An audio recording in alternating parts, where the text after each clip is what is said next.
Ross is my mother.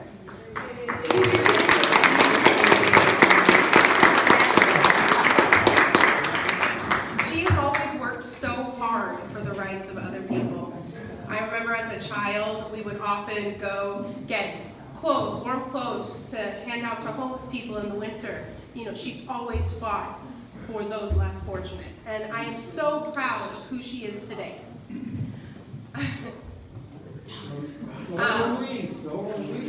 But yeah, I know she's a great person.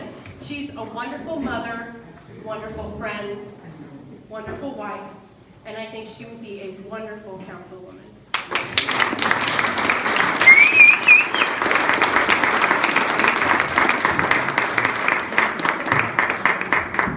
Well, hey, this is no surprise to you, but hello, cameras. My name is Nancy Ross. I live here with all of you in District 2, which is pretty cool because District 2 is the last district in Cathedral City that is going to be electing a council person. So I'm hoping to be, you're number one. I'm hoping to be number one. And I'd love to take this opportunity to tell you a little bit about me, why it is I'd like to be on council, and kind of how I got here. When I was 8 years old, my elementary school desegregated. It was a very confusing day. I arrived at school to 2 busloads, I'm so sorry I hit this microphone, 2 busloads of black children who had never been in our school before. There were police lines, screaming parents, and signs that said the most terrible things from people who didn't support integration. We had teachers running out and grabbing 2 and 3 kids at a time and scurrying them into the schoolroom. And when we finally all got seated in my 3rd grade classroom, there were several new children that I had never seen before. One was a young black man named Jeffrey Barberis. When the teacher read roll call that morning, she looked down and called name after name after name. But when she got to his name, she paused. She looked up, stared him straight in the face and said, "Jeffrey Baboon?" Oh. My stomach clenched. I knew at 8 that kids could be really awful. But that was the day I learned adults could be too. They could be cruel. They could hurt people. And for some reason, much to Jeffrey's chagrin, I adopted him that day. I made him sit with me at lunch. I followed him around the school. I was like his little mother goose. I'm sure he would have rather sat with people he knew from his last school, but no, that wasn't gonna work. He had to be with me. And I realized that day was the first of many wrongs I would see throughout my life that helped define who I am today, that helped me say, I will not stand silent at the expense of others. I did that day, I didn't know what to do at 8, but I assure you I know what to do today. So here I am, and I'm ready to move forward, and I want to tell you how much I cared about Jeffrey Barberis, because I'm running for City Council now because I care about you. I care about your safety, and I want you to know that I would fully support our police and fire departments.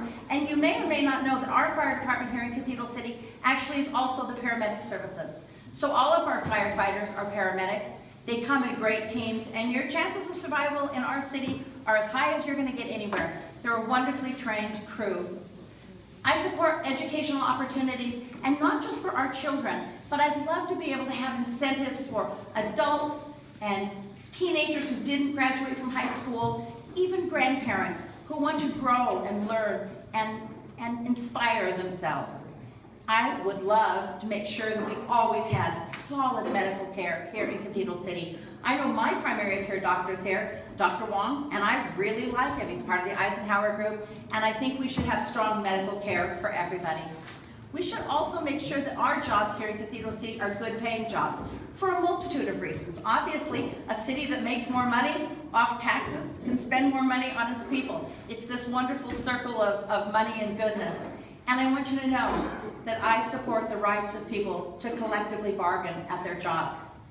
And lastly, I'm going to tell you that I am a big proponent of affordable housing. My husband Bob and I, we own a 5-plex in Palm Springs, California that is extremely low-income housing. It means one person can live there on 30% of their minimum wage income. We didn't skimp. There's granite counters and stainless steel appliances. They're really nice studio apartments, but we're really proud that we're able to offer them at a price that not many other people will do. It is with ethics and integrity that I've been standing up in my neighborhoods, my city, my state, and my country for more than 30 years. It is because I care. Out of college, I broke ranks with central office at my first management job and allowed the employees to talk about collective bargaining when they weren't on the clock. But if they were in the lunchroom, or if they were out in the driveway or the parking lot, I felt that was their freedom of speech and they could talk about that. As I became a parent, I was a PTA president and a Little League coach, and then I sat on the Citizens Advisory Committee for my city's of 1 million people school district. I began speaking about civil rights around that time, about immigration reform and criminal justice reform. At first in my town to small groups, then to statewide groups, then to conventions and to symposiums. And in 2001, I was invited to speak at the White House on the civil rights initiatives that I could help implement.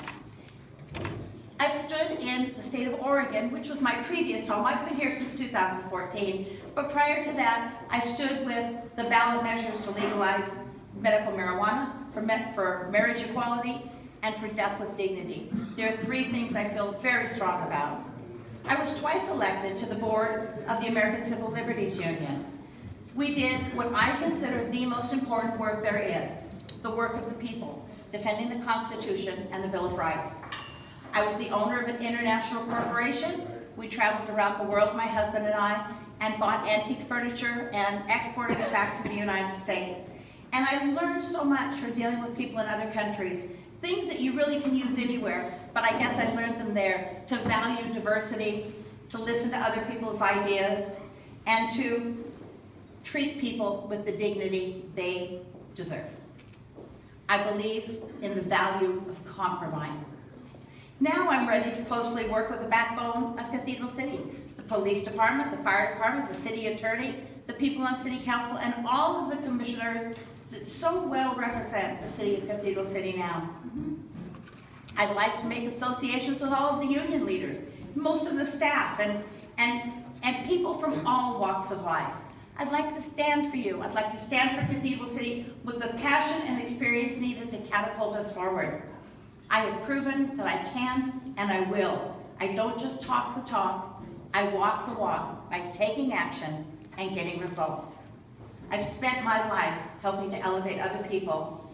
My husband is retired military. We are a military family.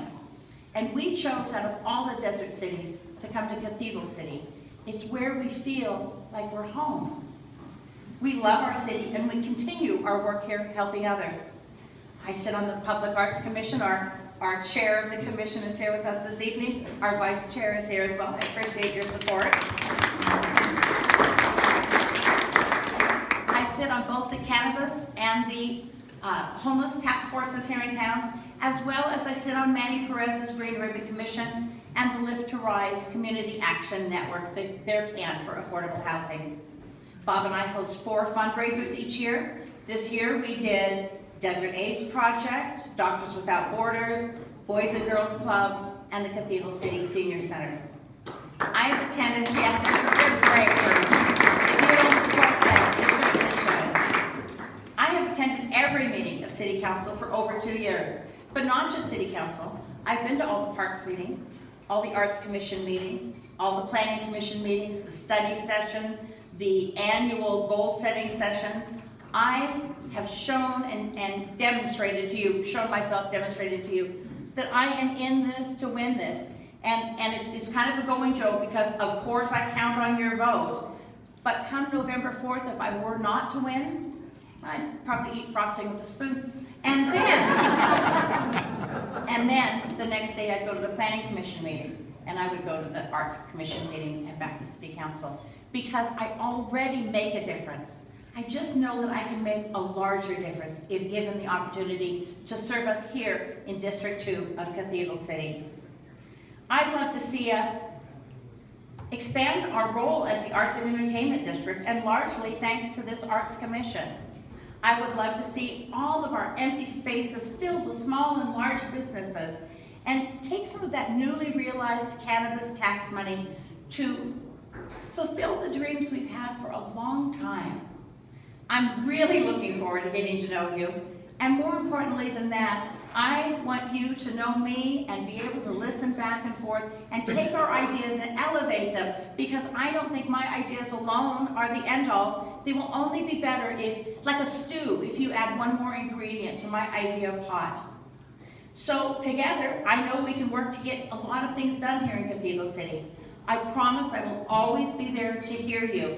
And if you elect me to council, I will hold weekly meetings, office hours, that you're welcome to come by and talk to me about things that are concerning you, or talk to me about things that you love in Cathedral City. And we'll continue to elevate day by day what's happening here. I have to ask for your support, because you know I can't do it without you. So please, come join me and let's get after it. Thank you very much.